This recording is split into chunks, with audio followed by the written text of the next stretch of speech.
Welcome to the Building Design Primetime Podcast, focused on providing valuable information for anyone looking to undertake a new build or extension project. We'll share our tips, tricks and stories from a building designer's perspective.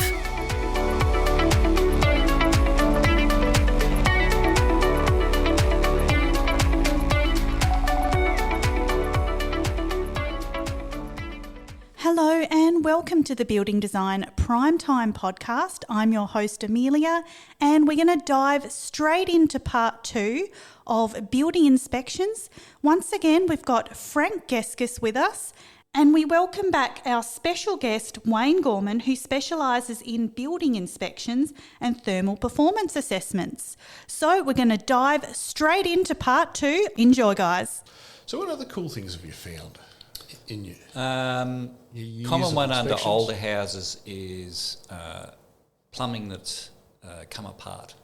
Oh. So the shower has been dumping water under the house for the last 15 years, or the terracotta toilet pipe is broken and there's a bit of a swamp under there. That's pretty common though with tree branches and stuff getting into those, isn't it? Yeah, often it's just a bit of movement and... earthenware pipes. Yeah. Good idea at the time. Yeah. What's all they had? That's right. Yeah, but even the modern PVC ones, you know, with screw fittings and that for P-traps, and they just let go of the shower and it's pouring on the ground, and no one knows until I get under there. And it's like the real estate agent goes, "Oh, this is an immaculate house, and you'll never find anything wrong, and don't even know why we're here doing an inspection." And I get underneath and go, "Houston, we've got a problem."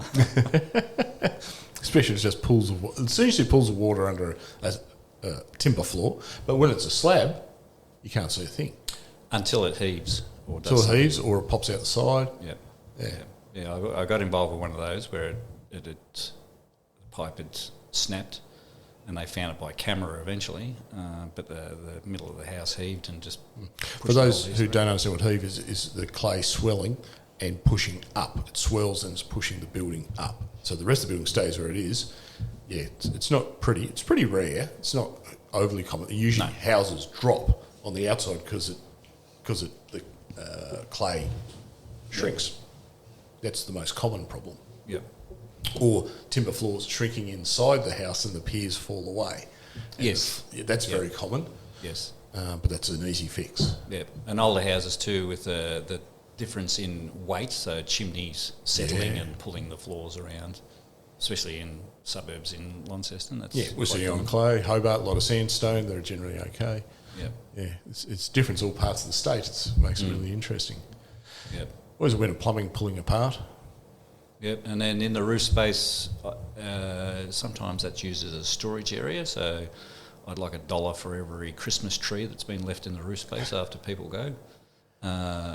Other weird stuff is finding, in one place I found a coffin in the roof, which was really weird. How'd that fit through a manhole? I got no idea. Oh, that's just... Found a pram in one roof space. Right. I think some certain novel writers would like to write a story about that one. A couple of firearms, money stashed in the roof. Yeah, right. A few weird things. I haven't found any crops growing, but I've seen the remnants of a crop roof with, I don't know, must have been about 16 fluorescent lights all through the roof that are still there. Yeah, that's the sewing room. Got to have good light in the sewing room. They were sowing something, seeds of something. But you would love to say, like, old workshops converted into what was a rumpus, and then it turned into a bedroom, and then, turned into something it shouldn't have been turned into. There's lots of that. And often described as a habitable area as well. The real estate agents don't understand whether it's got a permit or not, and what they've been presented. A couple of them have been taken to task on calling a room that's obviously not a habitable room. No windows, low ceilings. The low ceilings are perler because can't have a habitable room under 2.4 That's correct. metres. Yeah. You know, because I've seen some bedrooms, older houses going underneath, and I'm a 4-bedroom house, 2 bedrooms down underneath, and you go down the stairs. These stairs aren't right either. Because I'm 6'2". Yep. I can't get underneath the bulkhead going down the stairs. Well, there's an alarm bell going off already, and it's this nice new bathroom. You go, and it's got a 2.1 ceiling going to the bedrooms. Might be 2.2, and I said these can't be bedrooms. The ceiling heights aren't the minimum requirement, and they're shattered because they bought it that way. Well, I've had a couple of cases where people have actually bought thinking that they had habitable rooms, and when they've gone to resell, the new real estate agent's gone, no, you can't sell it as a 4-bedroom house because they're not bedrooms. But the previous real estate agent did. Yeah, and all of a sudden they've lost value in their asset because it's... And when it's under the house, it's not that easy to fix. No. And two, some of the stretches of the imagination. I went to one place where the client was from New York buying a house here and was told that underneath could be turned into an Airbnb. And I went in under the house and it's dirt, cobwebs, and I had to duck to get in under the floor. And I'm going, where's the Airbnb potential here? Exactly. And when I told her that, she goes, oh, that doesn't sound right then, does it? And I go, no. Yeah, which is pretty sad when someone tells porkies to sell a property. It's a bit, and not all real estate agents are like that. No, but yeah, and that was during the frenzy, so there was lots of stuff went on. Stretching the truth, or lots of stuff went on. Yeah, pushing the envelope a little bit on the description. Yeah, and it was back to that consumer protection. Where is the consumer? But if you get the wrong advice from if you're from another country, how do you know, and who are you going to trust? Yeah. So there should be protections put in place. That's why I think certain inspections, like basics, like your ceiling heights aren't right, the staircase is not right. You got your fundamentals. Yeah. I believe inspections can be done because then it cannot be wrongly advertised. Yeah, and it's probably our process here too, in that the house goes on the market as is. Someone signs a contract on it, and then everything kicks in. And then I'm often the last person in the chain of events, and there's like 2 days left on the contract, and I do an inspection and find out there's all these problems. The person signed a contract not even knowing what they bought, and now there's a problem. What do? We've got 2 days left on the contract. Call the designer, see if he can draw it up, and so we get it sorted. And we get phone calls, and the reality is it could be a 3 to 4 month process on a good day. Yeah, and that's if everything's perfect. Yeah, and it's not. No, never is, because if it was perfect, it should have had perfect. If it's done properly, it should have permits. Yep. Yeah, and the other big one that's probably more problematic is if there is cracking in masonry or cracking in the foundation, it automatically gets referred to an engineer. And where do you get an engineer these days that will look at residential? Very, very rare. It's rare because the liability, insurance doesn't cover. They've got to be a specialist in it now. Yep. But also none of them are interested because there's just they're flat out doing new work. Yep. And these are tiny jobs, And they're inconvenient projects for them litigious. Too. Oh, they are, because you think it could, geotechnical investigation. You got to take measurements of the building. You got to monitor the building. And it's not an overnight thing. This could be a 6 to 24 month, even longer process to figure it out. Yep. Because it's not always what you think it is. Correct. Yes. Yeah. So that's probably the hard one, is that the building inspection is there for consumer protection. It's meant to give them a snapshot of the property on a day. So it's a whole property. So you have to look at site drainage, fences. Isn't that a big one people don't consider, site drainage? Yep. It's supposed to be the whole shebang. Yeah, and the damage you can do if you haven't got good drainage around your house is astronomical. Yeah, retaining walls. It's meant to give them a holistic view of things, but if I can't refer on to the next specialist because they're not available or not interested, the consumer is left wanting then as to, what do? Do I walk away? Do I buy it? Do I buy it with a risk? It puts them under pressure to make a decision. A lot of these potential problems, and I'll say potential, some aren't problems because they're done properly, but people modify their home They love making it their own and, want their own pool room, Yep. And then they make it into something that it's not. And there's a lot of that, Pergola then turns into a sunroom, and then the sunroom turns into a lounge room, or a shed, a man cave turns into a spare bedroom. And all of this happens, and it's this evolution of as they're living there, and it's fine, but they've never gone about it the right way. So I think they've got something, it's worth something to them, it's valuable to them, but in reality, it's not worth anything. Yep. And that's probably where a full check of the building before it even thinks about going on the market would be advantageous to I think it everyone. would be. And also putting the right type of heating in there too, because I've seen some pretty ordinary things with heaters, especially with gas and not done properly. Yep. And that could be really, really dangerous. Yeah, well, that's true, because I just looked at one the other day that had a gas heating unit in the roof that was not very good. No. Electrical work, not done properly too. That's very common. Yep, switchboards, Old wiring. Old wiring, which is fine, but also they've tacked something onto an old switchboard, the old ceramic breakers and all that, but they've just added where those boards have to be replaced. Yep. Yet they just add to it. I had a house, my very first house, we started renovating it, and we found the back end of the house, all the electrical was done with extension cords. Oh, what? I'm not joking. We pulled out the false ceilings and go, that doesn't look right. And I got someone in and he goes, mate, they're all extension cords. Someone's done their own electrical here. Oh, no. It was astronomical. So we were in a budget for a renovated the back of the house, and we ended up rewiring half the house. It was crazy. Yep. It was so bad. And you cannot not do it, because the insurance companies, and with the inspection, because I've got my part of it, and then there is the plumber's due diligence. The person's supposed to get a plumber in, they're supposed to get an electrician in. I'll highlight problems in those areas if they're obvious. But some of them aren't obvious to you, because but the you're not other as sparky ones either. Oh, yeah. But the older wiring I'll highlight, simply because a lot of the insurance companies now ask that question on your insurance policy: is there older wiring in the house? And I highlight that to my clients, because if there's a fire and the insurance company comes in and goes, oh, you've got old wiring, we're not insuring you, they're left high and dry. So I've got to try and inform my clients as much as possible so they can make some decisions about how they go about it.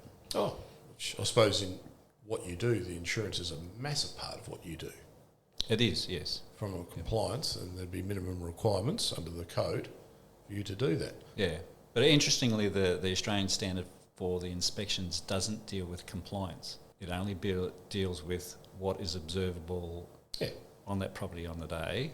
But the get-out clause for me is that if I deem it a safety risk, then I can put it in the report. So which is very reasonable. Often lots of safety things go in the report to make sure that my people, client is aware. Because they've got their neighbour who's pretty good at electrical work, he slaps in a hardwire something in, You don't know what's been done. Yeah. And there's also, not a lot, but there is a little bit of, shall we say, vendor hiding things, putting furniture strategically over places or mats in certain situations, and I sort of know them all now, where the pot plant's in the corner of the room, and because you shift that out of the way and it's like, oh, look, there's a big mould stain in the middle of the corner, or lift up the mat and there's a hole in the floor, or look behind the furniture and there is something missing or something not right. So, some of that goes on. Yeah, some of my favourite stuff is, like, we worked on this old house, about 130 years old, and we're going through, we're just measuring it up for a job and go through, and then open up cupboards, cupboard, open another cupboard, there was a bloody toilet in there. A toilet in the cupboard? There was a toilet in the cupboard, all functioning and all that. I'm going, and we were just looking around and like, what? It was jammed in there. It was hilarious. It's just people put stuff in. Harry Potter? Yeah, well, yeah. Makes you wonder what's gone on in that house. Yeah, but I remember there was one in Abbott Street here in Launceston, and we went in there and it smelled pretty bad. There were lots of cats. Oh, okay. So you got the idea there. But there was a toilet in the middle of the bedroom and a hand basin in the middle of the bedroom. Oh, not in the middle, but, off the wall. So you got the bed there, and there was a toilet in the room. Just you open in the room. Yeah. Convenience? It was purely convenience, I think. Or getting older, just more convenience, because I still think that they still might have had an outhouse or something. Okay. Modernise it, put a toilet inside, just put it in your bedroom. Yes, that's understandable. Well, The old just thumper. if it's only you there. Yeah, I suppose, and some of the older places, like if the person's been there for 80 years, And the rest. some It's of the stuff old that they, family homes. yeah, some of the stuff they do, and like you said before, the back veranda gets filled in, that becomes a room, and then another veranda gets added on, and that gets filled in, and all of a sudden you've got all these extra rooms that are And no ceiling height. add-ons. Yeah, and it happens, and it doesn't pop up as an issue until it gets sold, and then everyone's going, why is that like that, and why is this like that, and how come there's all these different construction materials all Why over the place? Why was the floor slope? Yeah. Well, old veranda, Yeah. you know. So it's interesting what you find, isn't it? But some of it you got to take into account too, because once you get to buildings in the 1800s, some of them are built on stacked stone piers, Yes.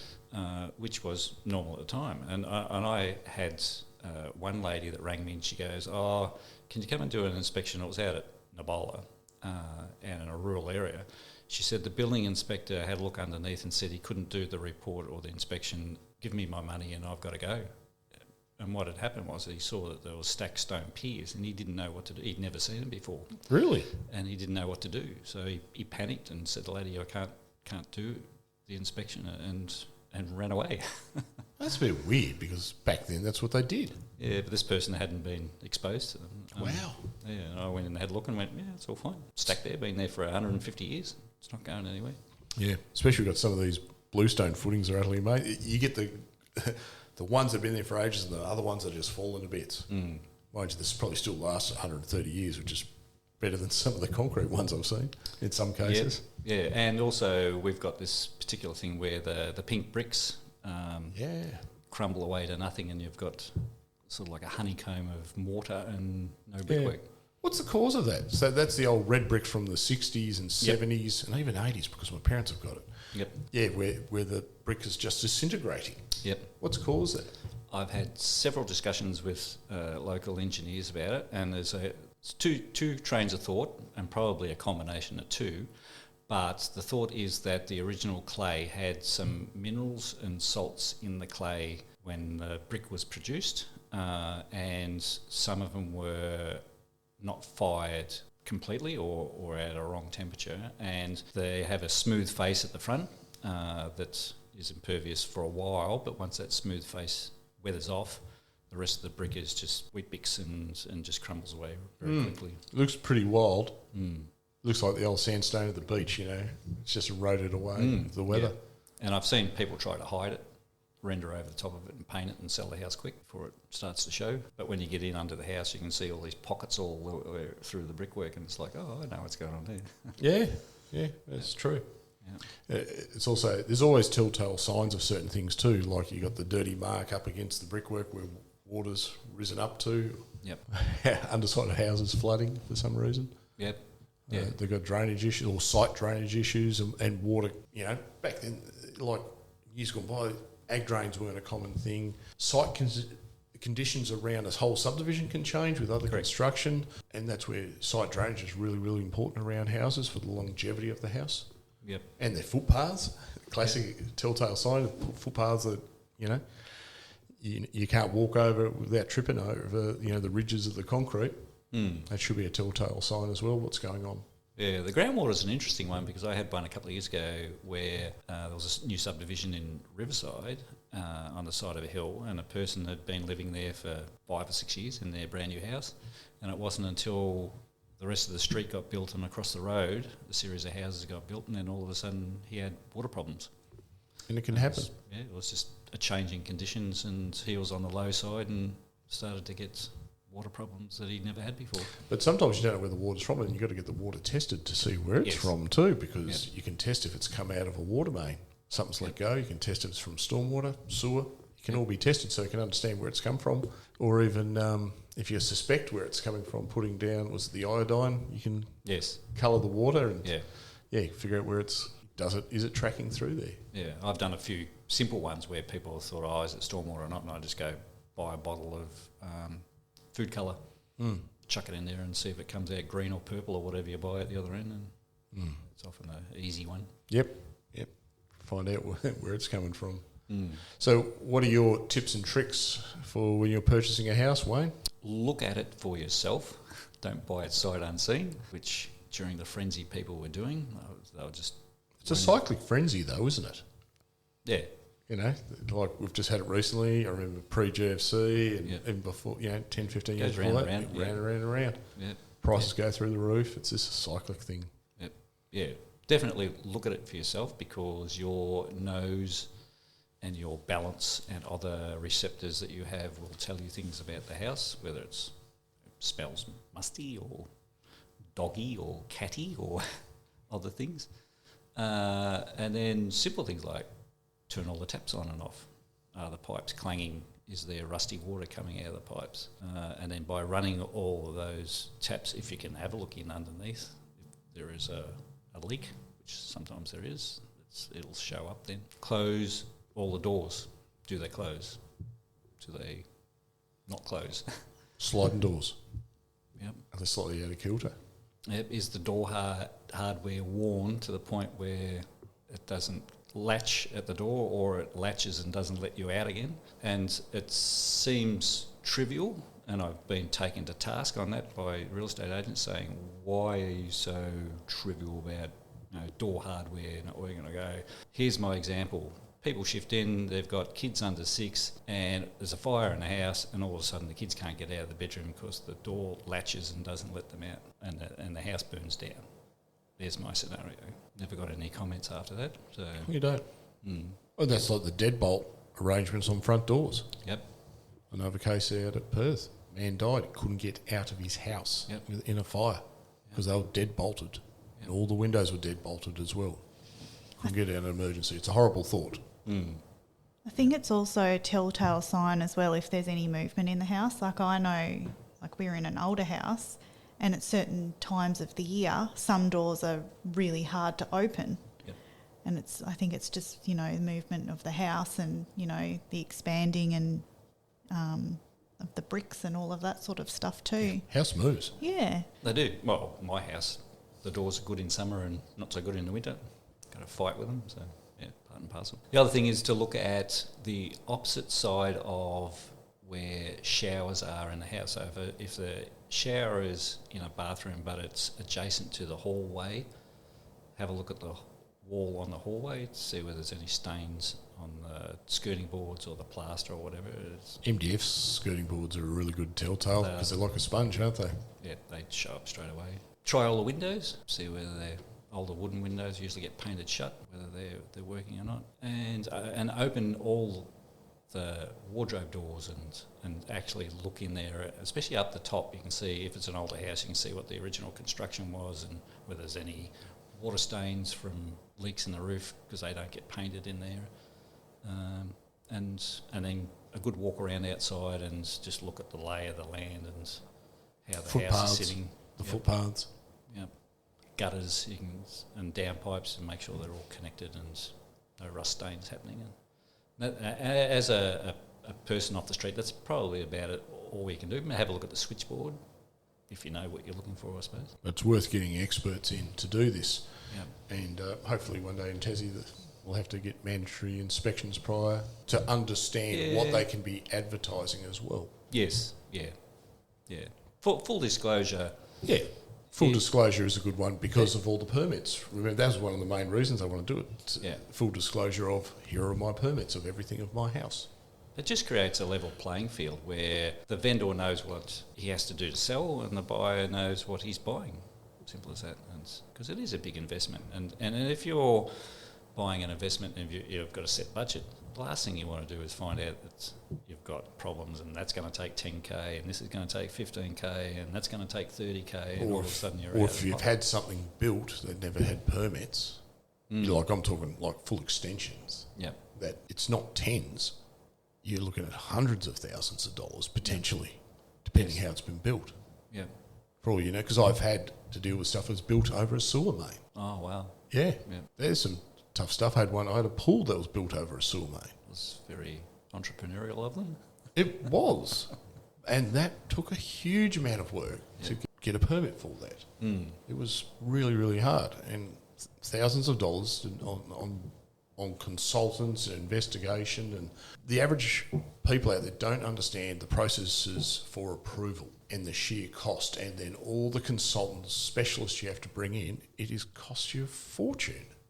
I'll use an example for the average price from sketch to actually get your building permits and all your plumbing permits. You're going to spend anywhere between $12,000 to $17,000 on an average home. To actually do that from a legal point of view, you could be spending that plus another 10 or 15, depending how bad it is. I've had plenty of people come to me, it shouldn't be that hard, it's not a big deal, and says, well, it is a big deal. It's a pain. And here's the other thing, a lot of people in the industry don't want to deal with it anymore because it's so hard and painful. And building surveyors don't want to go near and it. Insurance, yeah.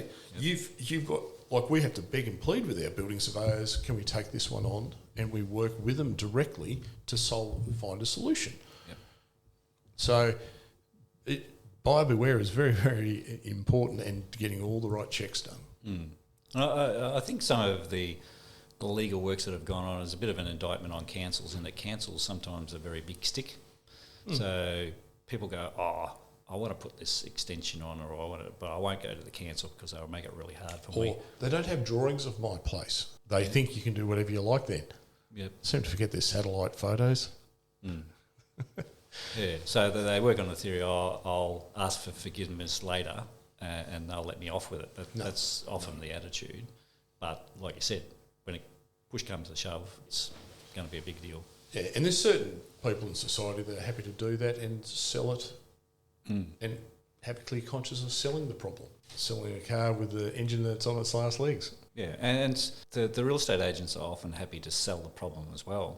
I had one about 3 months ago where the house was probably only 5 years old, but it was on a sloping land and it had water under the house, like pooling water under the house, and mould starting to grow on the floors and from underneath. And my client had young children, and she was very susceptible to moulds and other things. And I said to her, you could fix it by putting a submersible pump in and doing some other stuff, but I don't think you'll want to buy it. And as soon as I said the word mould and water, she said, that's it, don't want to know about it. But the real estate agent said, it's fine. Just get Wayne to tell you how much it'll fix it, and we'll take that off the price. And she goes, no, but I don't want it. And he goes, no, we'll just take lower the price to make it worth buying. She goes, but I don't want it. And he was trying to get her to buy something that she just didn't want because there was a problem with it. Oh, it's a health risk. For her, she wouldn't be able to sleep at night if she moved in there because she'd be scared stiff of the kids and her. But this stuff is a health risk. Bottom line. Yep. No questions asked. It's just, I don't know why people think they can sell something when it is a health risk. It's ignorant. So it's quite extraordinary. And this is not all real estate agents, got to point that out. It's sad to hear that when you've got people pushing it, because it's not a fix. Easy fix at all. No. Conceptually, it's a fix, but it's the ramifications of the building, from an ongoing perspective, is it fixed? Mould, do you actually get rid of the mould?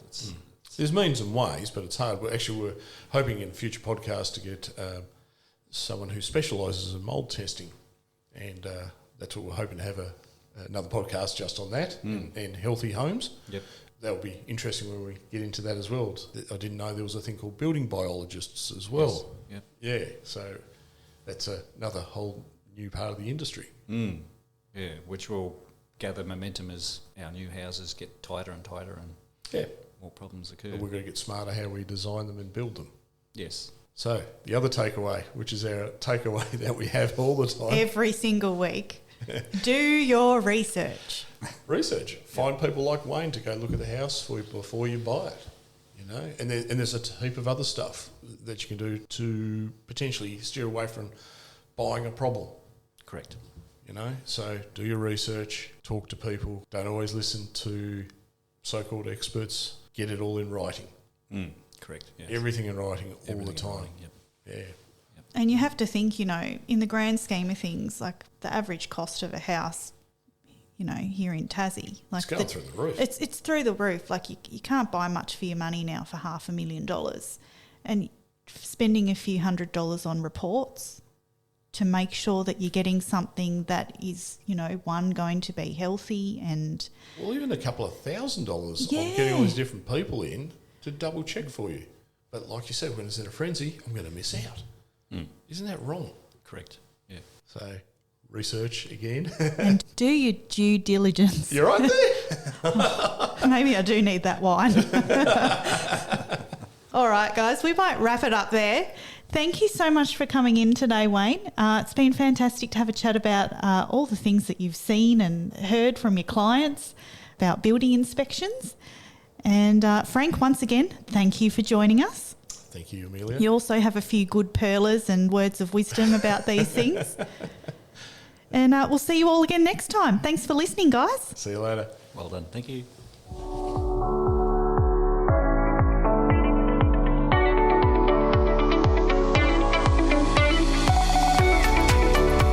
You're listening to the Building Design Prime Time podcast.